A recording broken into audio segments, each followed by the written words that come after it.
Mais Ouais, vraiment. Hein. surtout moi, c'est dur de me supporter.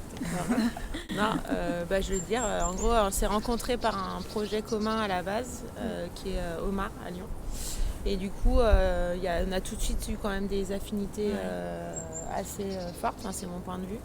Et du coup, effectivement, bien qu'on soit hyper différentes, on a quand même une manière d'aborder le travail et les amitiés, et le travail dans les amitiés qui me semble assez similaire. Donc du coup, c'était assez cool et du coup, c'est hyper riche, je parle pour moi pour le coup, mais c'est hyper riche de leur dire, bah là j'en suis là, vous en pensez quoi ?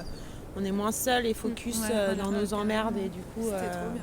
Et du coup c'est de cool quoi. partager ce projet ensemble. Exactement. Ça crée une vraie émulation quelque part. Et un soutien aussi. Surtout un soutien. Un soutien artistique et psychologique, amical, fort. Apéro. Un peu étrange, un peu décalé, et puis avec un petit peu de poésie de temps en temps. Et voilà. Il y a des thèmes qui sont assez récurrents, le jeu, l'enfance, le rêve, la ville.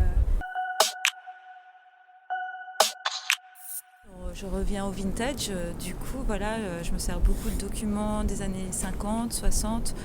Donc je détourne des images de ces années-là et je les colle. Effectivement, moi je suis assez fascinée par la femme et le corps de la femme. J'ai vraiment envie de mettre en avant sa sensualité, les formes et sa féminité dans son plus simple appareil, c'est-à-dire le plus souvent nu. Élégante et hyper sobre. Et c'est par les couleurs que je ramène plutôt de l'énergie. Donc elles sont très figées, très en pause en fait, très strike de pause. Alors j'essaye de mettre en valeur le vivant dans mes créations. Je suis de formation architecte et du coup j'ai bossé pas mal à Paris dans des agences et je rentrais le soir pour dessiner la nature puisque j'étais un peu en manque. Pouvoir mettre en image ce que j'avais envie en tout cas ou besoin, les deux.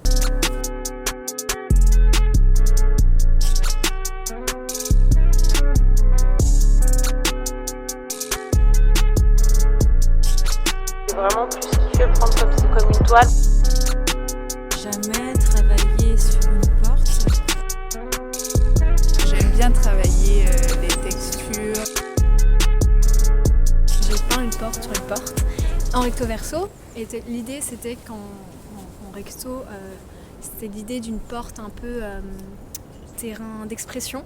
Un peu comme quand on est ado ou enfant et que la porte de la chambre, c'est un peu quelque chose, un terrain hostile où on laisse pas entrer n'importe qui, où on va venir accrocher, dessiner des choses, un peu en expression de ce qu'on est à ce moment-là.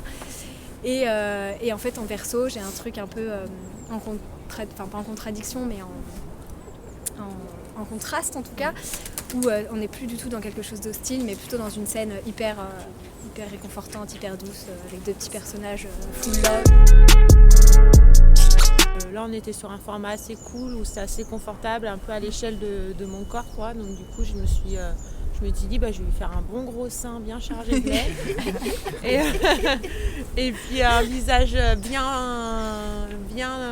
fier quoi. Et c'est un peu un côté aussi toujours où la femme c'est un peu une dame nature quoi, qui nourricière aussi parce que pour moi aussi ça fait partie de mon histoire aussi où il s'est passé des choses quoi.